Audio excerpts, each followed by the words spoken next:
Rizky Ramadhani.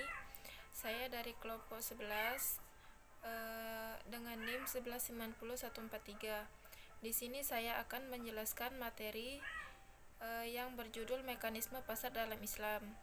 Pembahas pertama saya sekaligus sebagai moderator. Mekanisme pasar dalam Islam merupakan suatu proses penentuan tingkat harga berdasarkan dari kekuatan permintaan dan penawaran yang dilakukan masih dalam konteks syariah. Definisi mekanisme pasar yang lainnya yaitu kecenderungan dalam pasar bebas untuk terjadinya perubahan dari harga hingga pasar menjadi seimbang, atau jumlah yang penawaran sama dengan jumlah permintaan yang dilakukan atas landasan Al-Quran dan hadis. Yang kedua yaitu pemikiran ilmuwan Islam terhadap mekanisme pasar. Ada beberapa pemikiran ilmuwan Islam terhadap mekanisme pasar. Yang pertama yaitu Abu Yusuf. Abu Yusuf tercatat sebagai ulama terawal yang mulai menyinggung mekanisme pasar, dan saat itu Abu Yusuf membantah pemahaman masyarakat tentang mekanisme pasar karena pada kenyataannya pemahaman itu tidak selalu terjadi. Yang kedua yaitu Imam Al-Ghazali. Secara eksplisit, Imam Al-Ghazali mengaitkan segala kegiatan ekonomi dengan moral dan akhlak yang terkandung dalam Al-Quran dan hadis, yaitu berdasarkan prinsip tauhid, dan dalam kaitannya dengan mekanisme pasar. Al-Ghazali dalam Ihya Ulumuddin juga telah membahas secara dalil tentang perdagangan dan pasar yang harganya selalu bergerak sesuai dengan kekuatan penawaran dan permintaan. Yang ketiga yaitu Ibnu Taimiyah. Dalam pandangannya yang lebih luas, Ibnu Taimiyah mengemukakan tentang konsep mekanisme pasar di dalam bukunya, yaitu Al-Hisbah fil Islam. Beliau mengatakan bahwa di dalam sebuah pasar bebas atau sehat, harga dipengaruhi dan dipertimbangkan oleh kekuatan penawaran. Yang keempat yaitu Ibnu Khaldun. Selain Abu Yusuf, Ibnu Taimiyah, dan Al-Ghazali, intelektual muslim yang juga membahas mekanisme pasar adalah Ibnu Khaldun. Ia membagi jenis barang kepada dua macam. Yang pertama yaitu barang kebutuhan pokok, yang kedua yaitu barang mewah.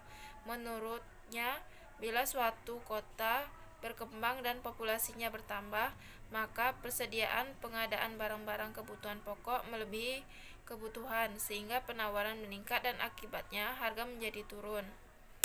Assalamualaikum warahmatullahi wabarakatuh. Saya Ananda Putri 50119141 akan melanjutkan presentasi teman saya sebelumnya, yaitu mekanisme pasar dalam Islam. Mekanisme pasar dalam ajaran Islam. Menurut pemerintah tidak dibenarkan memihak kepada pembeli dengan mematok harga yang lebih rendah atau memihak kepada penjual dengan mematok harga yang lebih tinggi. Kebijakan mematok harga tanpa suatu alasan yang jelas dan bisa diterima sesuai prinsip-prinsip keadilan merupakan hal yang haram atau tindakan yang zalim. Dalam tiap kebijakan yang diambil oleh pemerintah, yang harus diutamakan adalah kesejahteraan yang sebesar-besarnya bagi semua pihak. Ada kalanya pemerintah boleh menggunakan kebijakan penetapan harga dalam kondisi-kondisi khusus. Ini terutama jika diperlukan kebijakan itu dipandang lebih adil. Menurut Ibnu Taimiyah dalam buku Al-Hisban, taksir ada yang zalim itulah yang diharamkan, dan ada pula yang adil itulah yang diperbolehkan. Adapun prinsip-prinsip pasar sebagai berikut. Yang pertama, ar-rida. Segala transaksi yang dilakukan haruslah atas dasar kerelaan antara masing-masing pihak.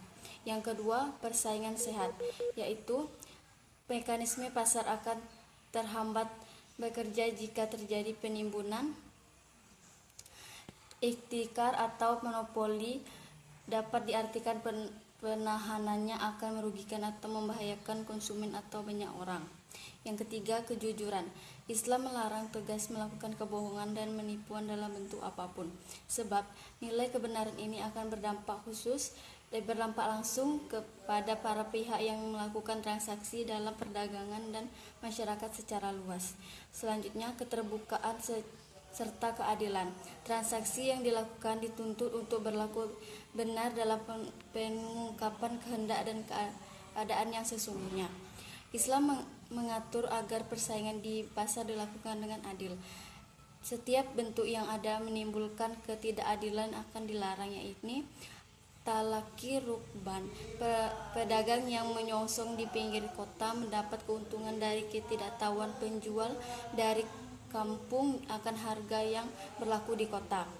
Mengurangi timbangan, menyembunyikan barang yang cacat, menukar kurma kering dengan kurma basah karena takaran kurma basah ketika kering bisa jadi tidak sama dengan kurma kering yang ditukar.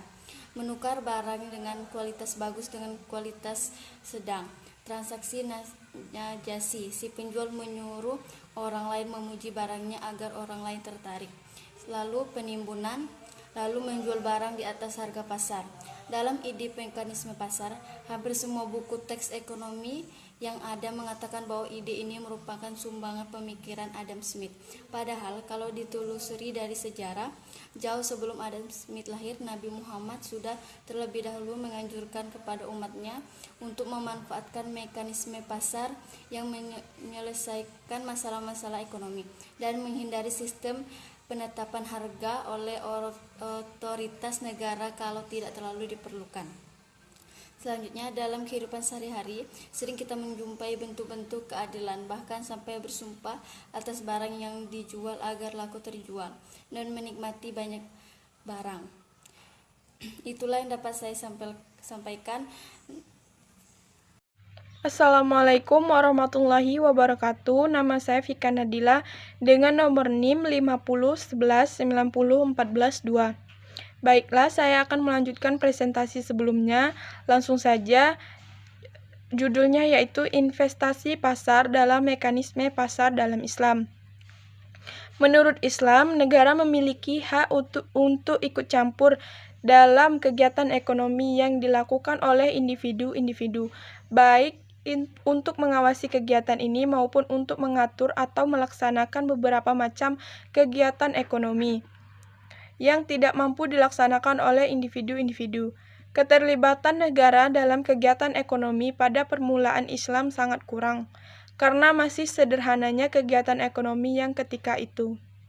Selain disebabkan pula oleh daya kontrol spiritual dan kemantapan jiwa kaum muslimin pada masa-masa permulaan yang membuat mereka mematuhi secara langsung perintah-perintah syariat dan sangat berhati-hati menjaga keselamatan mereka dari penipuan dan kesalahan. Semua ini mengurangi kesempatan negara untuk ikut campur atau investasi dalam kegiatan ekonomi. Seiring dengan kemajuannya zaman, kegiatan ekonomi mengalami perkembangan yang cukup signifikan. Namun, perkembangan yang ada cenderung menampakkan kompleksitas dan penyimpangan-penyimpangan etika dalam kegiatan ekonomi. Atas dasar itulah maka Ibnu Taimiyah memandang perlu keterlibatan negara dalam aktivitas ekonomi dalam rangka melindungi hak-hak rakyat atau masyarakat luas dari ancaman kezaliman para pelaku bisnis yang ada. Dan untuk kepentingan manfaat yang lebih besar dalam kaitan ini, maka intervensi negara dalam kegiatan ekonomi bertujuan, menurut Ibnu Taimiyah, menghapuskan kemiskinan merupakan kewajiban negara.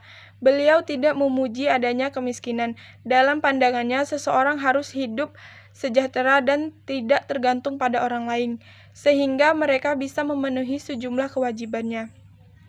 Jadi kesimpulannya adalah mekanisme pasar dalam Islam sangatlah penting karena harus menentukan tingkat suatu harga dari permintaan dan penawaran konsumen yang masih dilakukan dalam kontak syariah atau ajaran agama Islam di mana sangat berpacu kepada Al-Quran dan hadis.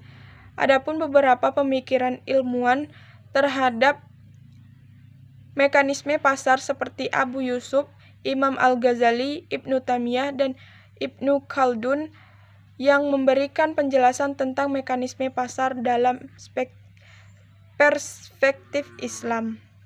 Sekian dari saya. Wassalamualaikum warahmatullahi wabarakatuh.